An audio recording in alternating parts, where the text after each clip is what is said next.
Welcome back, Buffs, to the first episode of BTV, made during the process of remote learning.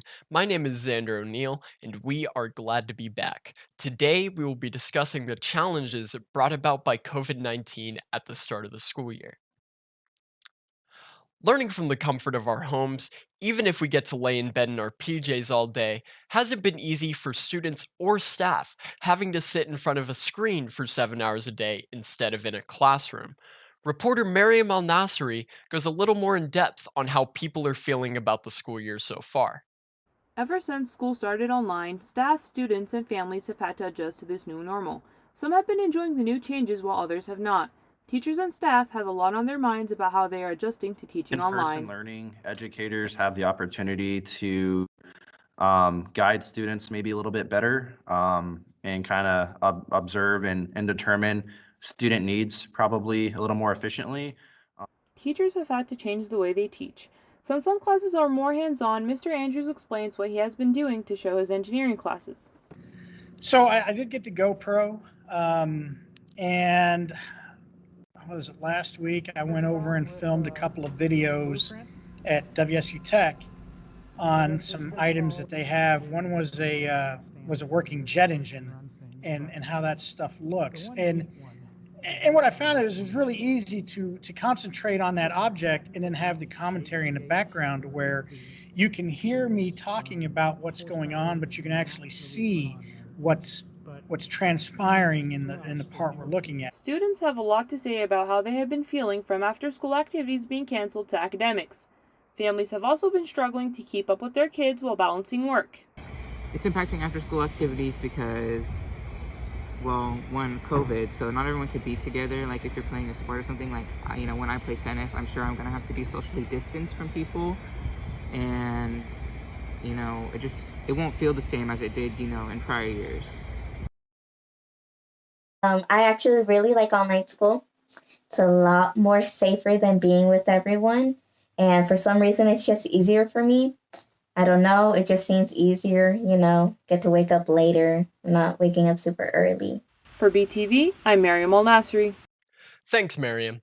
As a result of the district decision to stay in our PJs, many field trips were canceled or postponed.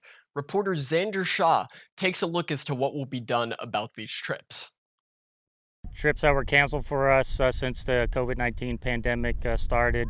We were supposed to go to France to represent the state of Kansas in the 75th anniversary of the D-Day invasion. But it wasn't just the France trip. The district decided to cancel all the trips for the district. Also, we were missing out on a trip to Fort Riley, just north of here, where the students and cadets experience U.S. Army life and culture. Without field trips, many classes have had to end up doing their activities online. So I'm disappointed that they missed out on those field trips, and there's really no replacing that experience in that place. So what we're going to try to do is reschedule those field trips for the future. In the meantime, though, we'll continue to teach them military customs and courtesies and all about military services. After the first quarter, the district plans to reevaluate trips based on reopening the schools. I think we're going to kind of really go off the gating criteria, similar to what we did. If you saw the board meetings, and they're trying to determine what to do for school, what to do for sporting events, after school activities. And I think that's really going to determine what our next steps are in regards to field trips and what's going on in the community today. So the positivity rate is also going to play an effect in that. We have a committee that meets once a week, in this pandemic team committee, and we make a lot of those type of district decisions in regards to around safety. Anything that has to do with the pandemic are made during those times. So we're constantly reevaluating what's going on in our community to help us drive our decisions for our school. Even if the district decides to reopen field trips, they will still have to have safety precautions in place. Yeah, I think that goes back to depending where we are in the community and what's happening. We know if for example, we're still mandating masks for students and staff, that's something that's going to be happening. Social distancing for sure as well. Again, it just kind of depends on where we are with that gating criteria. For example, transportation, we know that we want to keep students separated. So if we do open up field trips, something that may be a restriction or a consideration, we may have to take multiple buses just to make sure we maintain some of those distance. The district will be meeting on October 26th to decide how school will be for the second quarter, and shortly after that, we will find out how field trips will be for the second quarter. For BTV, this is Xander Shaw. Thank you, Xander. Yet another result of the school shutdown was the shutdown of our fall sports.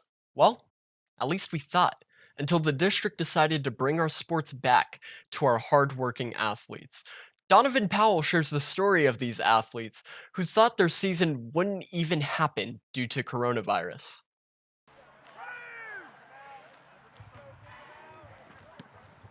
The fall season is almost wrapped up, but just a few months ago, it looked like there might not be a season at all. The district canceled sports and other extracurricular activities shortly before school was back in session. I was frustrated because they allowed us to start practice for a week and then shut us down. Where I feel like they could have gave us a little bit of notice and just shut it down before we even started practice. Because I thought that really toyed with our guys' minds. They thought they were good to go and. They followed all these rules, and they let us start practice, and then on that Friday they cut it all out from us. It was like, wow, football's done. We're not going to get to do this until hopefully next year. We get a chance to play. It really hurt because one, I really like football, playing the sport, having my family around me, and then it also helped me in school, which I know I needed to push me. And they said you can't play anymore, and I was like, I didn't know what to do now, and I kind of shut down. And it was tough to know who had the authority at times. It was a kind of a shocking night. I think it was like we'd already done 4 days of tryouts, so the timing was awful, and I was pretty bummed out about it that night and that Friday and that weekend. What do I tell my team? What do I tell my girls? What do I tell my kids? It's like, well, hey, we'll see you on Friday, and we don't know from there. So not knowing was the hardest part for sure. But then the district quickly reversed that decision, following an outpouring of support from both student athletes and parents. Oh, we were excited. We were relieved, excited, just fortunate and blessed to get another chance to keep our season going. I just think any activities, gives, another reason for a student to succeed, and, the relationships you build with, faculty and students and, other students as well. I think that's what school is. I mean, school is not just a building, it's a community. It helps us become better people because, like I said, it's like another family that we have. Everybody on the team, I can call my brother. I can go to him when I need anything. The coaches, like I've said before, are like father figures to us.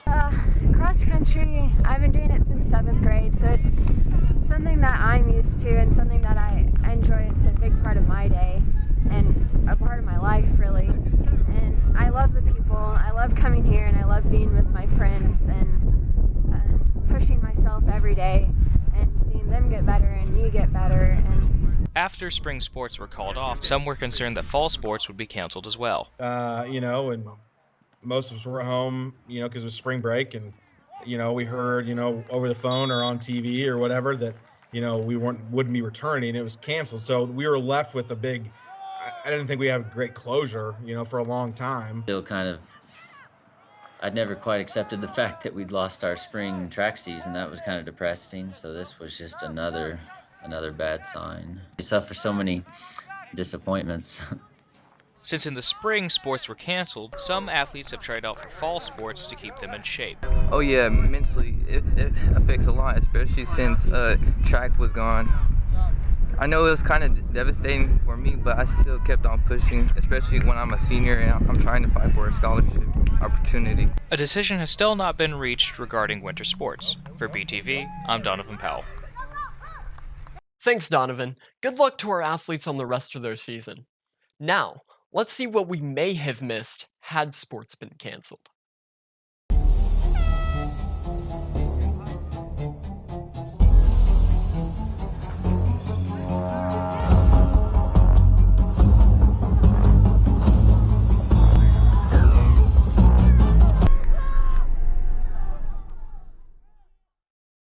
Welcome back to BTV Sports. I will also be our sports anchor, and the Buffs are back and ready to go, so let's get right into it. Varsity football is having a rough start to the season in an 0-4 run where the boys have played hard but just haven't yet been able to come out on top. Be sure to watch the games live on YouTube to support your fellow Buffs. Boys varsity soccer is starting off this season with a 2-4 record, able to beat out South and West High School, beating out West with a score of 7-1 and South with a score of 2-1. Way to go, guys. Volleyball is underway, and the girls are holding an 0-1 record, losing their conference match against East by a score of 1-3. You can also watch them play live on YouTube on the Southeast Athletics YouTube channel, so be sure to support our girls. The cross-country season is going well so far, with many athletes improving and beating their personal records. Jacob Beauchamp holds the team record with a 16:52 at the Cessna Activity Center a few weeks back. Coach Schonifer is looking to take a strong boys team to compete for a spot at state on October 24th. Without enough people to fill a varsity team, injuries, and cases of COVID-19, the girls' tennis team this year performed the best they could. In the City League, Caitlin Jamul and Alita Salfen placed second, and Alexandra Kim and Debbie Alvarado placed third. Our girls' golf team has finished their season, and they ended off with senior Hannah Eisler making it to second team All-City, missing state by only 6 shots. Coach Niswanger honorably mentioned senior Nija Nadegwa and team captain Mallory Floyd for doing the best that they could this season. A new sport added to the mix may not be very physical, but the world of esports has taken the district by storm as students compete against each other in different video games. David Lowndes talks about the newfound support for the program by the district. Really excited about the opportunities that it's going to bring to some of these kids who have played these games for a long time. They're going to unexpectedly be able to use that skill set that they've developed over the last few years to give them real chances and real opportunities in college. The scholarship money is definitely available to some of our kids who have already started to work towards those opportunities. After Southeast started an esports program last year, now esports is becoming an official sport. Mr. Jamul, who is now the owner and operator of Midwest Esports, and his company, he just came out with a new name for his company, and they are working on building an arena here in town.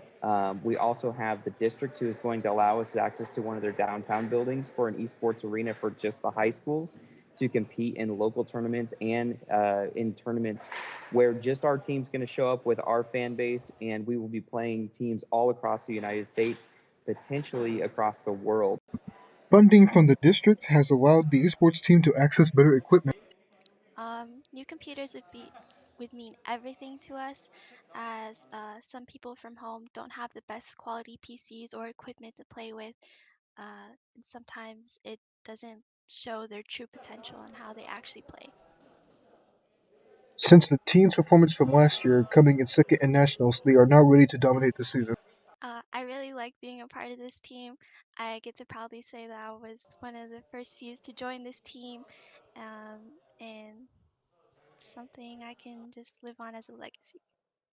After being the first school to have a program, now Southeast is influencing other Wichita schools to host the sport. I feel like it's really good to be part of the team, that I can work with other people and play the game that I actually like to enjoy playing.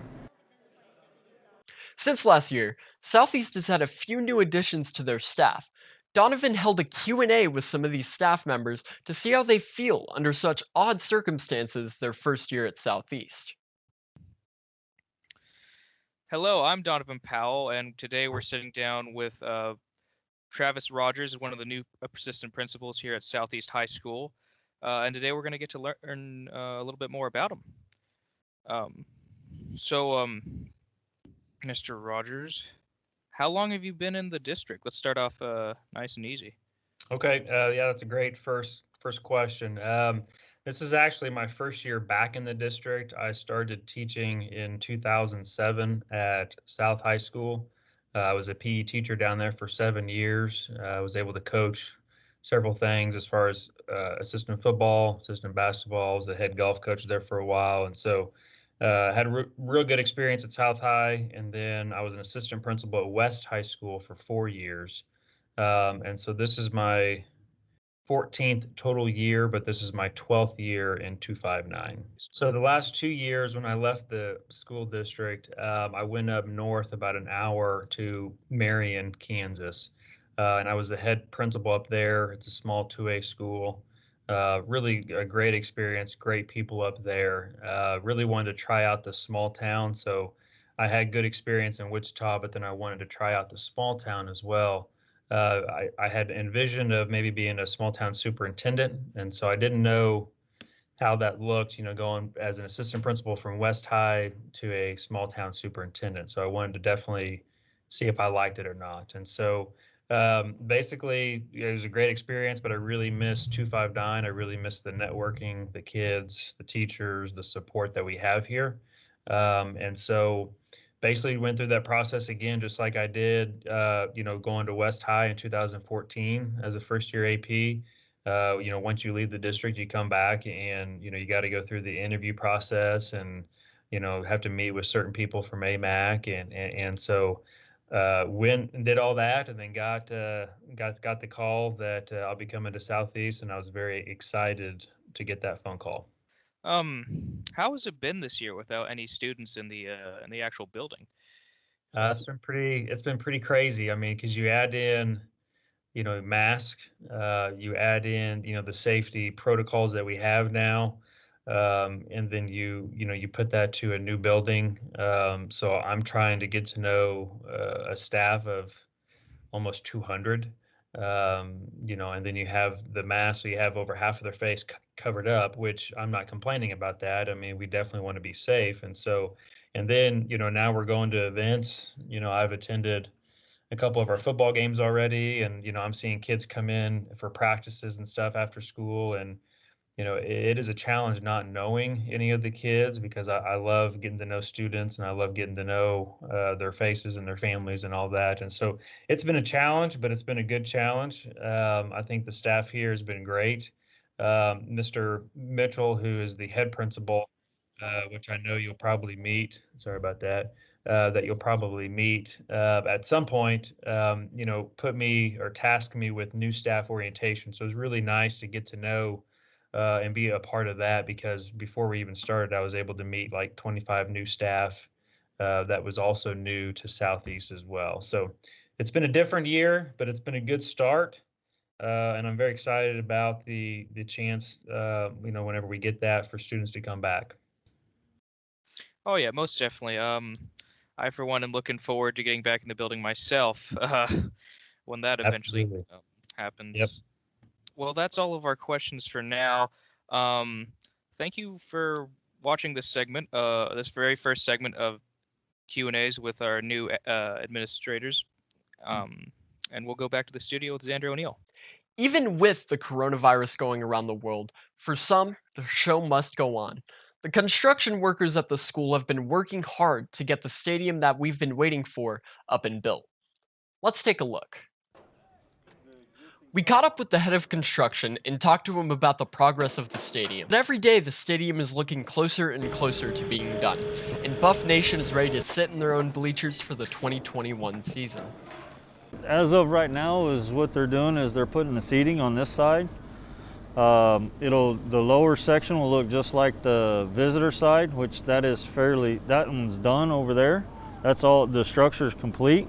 Here we got the fencing to do, the railing to do, concrete, a little bit of grade work. On September 30th, LAC decorated the school's entrances with colorful chalk art and motivation for the teachers and staff. During these hard times when students and teachers cannot see each other as frequently as they used to, LAC wanted to remind those at the building that they are appreciated and missed. And to end off the show with a little bit of fun, we'll take a look at a few students trying out one of the many virtual challenges that have come about since quarantine began. Good morning, Buffs. Today we are going to be looking at a trend that blew up, especially during quarantine. Here are some of our Southeast students attempting the most popularly known trend as the box challenge. First up, we have a sweet potato. Is it a potato? Yeah. It's a sweet potato. Covered in jello. Next, a fake spider. Get on my eyes. Oh, yeah. Okay, put your hand in the box. No, wrong. Out, there you go. Ew! Wait, is this a star? No. Hey, drop it down, Jessica, drop it. Why? Feel around it. That could be a decoy. Yeah. This isn't a star! No. Why is it burning? It's not the pointy things, Jessica. Huh? There's not 5 pointy things. Yeah, 1, 2, 3, 4, 5.